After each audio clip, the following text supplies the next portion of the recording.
everybody, welcome to Florida in February.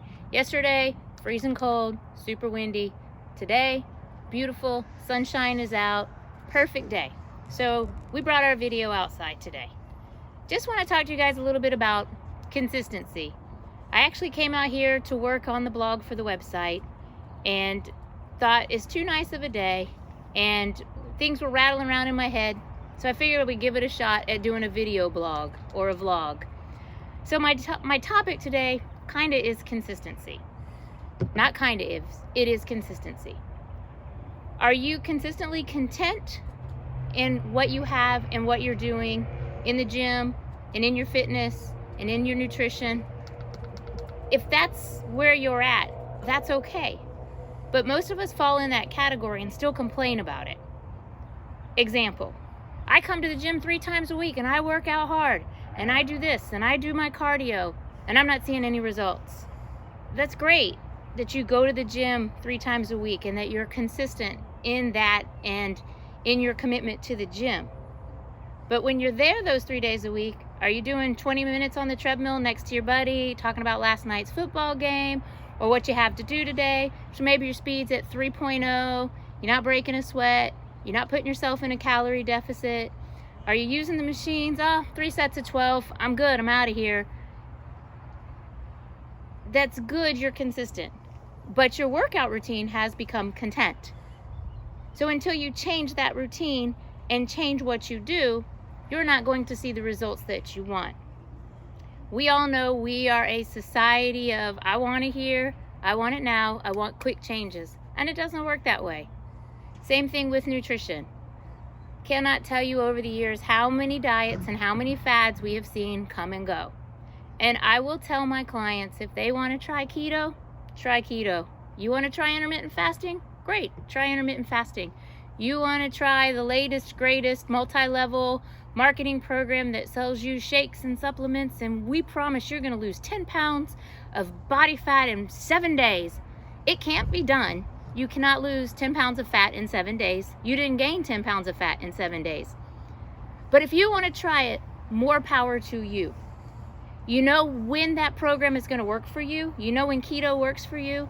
You know when intermittent fasting works for you. You know when paleo works for you.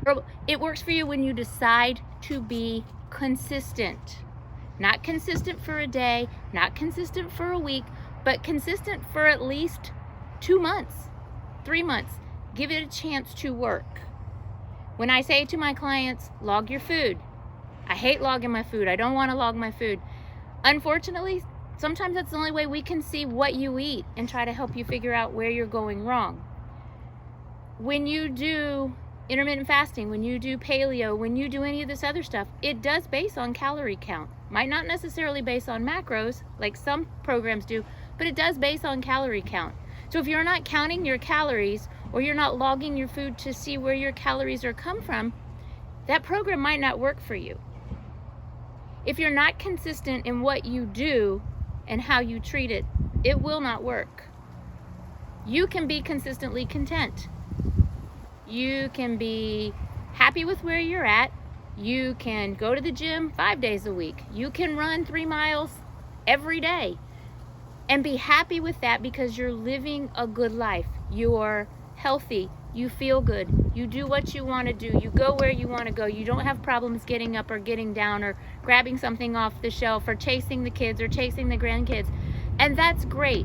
That means you're at a place in your life and in your health where you are happy with what you have. I'm going to say that's maybe 10% of people, because the other 90% of us, myself included, always want a little bit better, a little bit stronger, a little bit faster, a little bit more abs. If you think back to when you were in the best shape you had ever been in, maybe it was prepping for your wedding, maybe it was getting ready to go on a big vacation and your whole family was going to be there and you had to look good. You didn't do that overnight. You didn't do that in 1 week. You didn't do that in 2 weeks. Some of our clients come to us 6 months in advance of their weddings and they work their butts off. They are committed. They are consistently committed for that 6 months. They make small changes over that time frame Each time a new goal, each time a new outlook, each time something changes. So when their wedding day comes or their vacation day comes, they are where they want to be. And they got there because they were consistently committed to their program and changing things so that they reached their goals.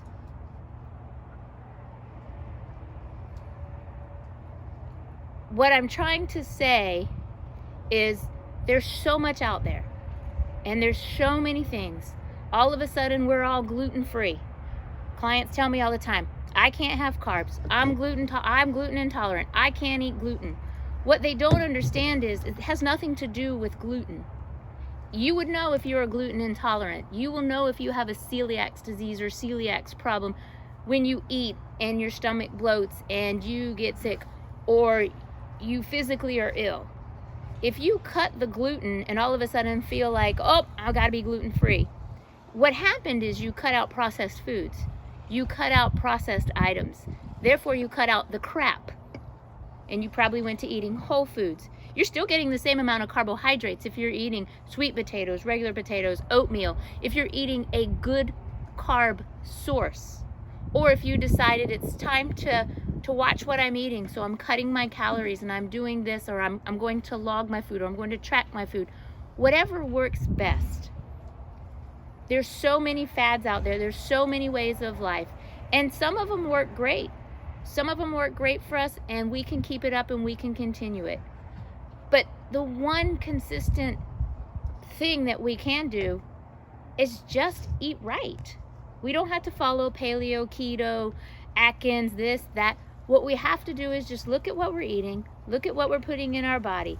Your diet is not going to be your friend's diet. What you need to eat is not going to be what your friend needs to eat. I don't care if you're both 5'2" and weigh 120 pounds. She may be ripped and cut and full of muscle and you may not. She may have 15% body fat. You may have 25% body fat or 30% body fat. Guess what? You're not going to be the same. Don't think that you can do what she's doing and look like she looks. That's not how it works. Mark and I have completely different diets. Obviously, he's male and female. We have different needs. We're at different stages in life. I'm going to be 50 this year. From 40 to 45, greatest time of my life. I was the healthiest. I was doing marathons. I was doing triathlons. I loved life. I looked better in my 40s than I did in my 20s. I'm convinced I can do that in my 50s. Now, I might have taken a break from 46 to 49, I ain't gonna lie. I've been consistently content myself, which is how this whole thing came up. Now, however, I want to be the most kick-ass 50 I can be. So I'm going to be consistently committed to that idea. I have a grandson who is going to be 2. I need to keep up. I have a life that I want to live, that I don't want to be ever at a stage where I can't get up and go do things. Just enjoy life. So this is what I'm going to ask you. I'm going to try to continue on this series here and there a little bit more. Are you consistently committed or are you consistently content? Pick an area. Pick nutrition. Pick your workouts. Pick fitness. Pick something and look at it. Are you content or are you committed? Are you consistent? And start making small changes. You don't have to change it all overnight. You don't want to overwhelm yourself. It doesn't work that way. All right, seen it? Yep. All right, yeah, we go. What works is consistently making small changes in what you're doing, whether it's nutrition. If you know, man, I love me some French fries, or man, I love me some soda, I love my pasta, and you think that the answer is to start cutting those things out, if you're eating it 5 times a week, go to 3 times a week. Don't eventually just say to yourself, I'm done, I'm cutting it all out. Because caffeine headaches suck. I've had them. I still get them. I still drink my caffeine. So I understand. I'm not preaching to you from somewhere that I feel like I have it all figured out, because I don't. Things change. Just like I said. So look at those things. Look at your fitness. Look at your nutrition. Look at your workouts. Find an area that you want to get better, that you want to get stronger, and consistently make small changes. Don't be content. There's always a little something more, I promise you. It doesn't have to be a lot. It could help your blood pressure. You can start with nutrition. If you have high blood pressure and you want to help that blood pressure, small changes. You have diabetes, small changes. Those are major, big things that can hurt you. So work with making small changes to make your body better and work more efficiently and better for you. If you don't have any health problems, but you just want to feel better, get stronger, be faster, find a point and start there. I hope this has helped you guys out a little bit. I hope I didn't ramble on too long. And like I said, we'll come back to this and maybe we'll pinpoint nutrition one day. We'll pinpoint fitness one day. Let me know what you think. Let me know what you're looking for. I hope you guys have a great Sunday. If you live in a state that has beautiful weather like this, get out, enjoy it, be perfectly content like Flex is over there, laying out, looking at the pool, enjoying her little four-legged doggy life. She has the best of both worlds. She is spoiled rotten and is perfectly content with being so. You guys live in a state where there's snow and cold. I hopefully sending you some good sunshine and you're feeling a little better, getting some healthy vitamin D. However it is, you guys have a great day and I look forward to seeing you next time.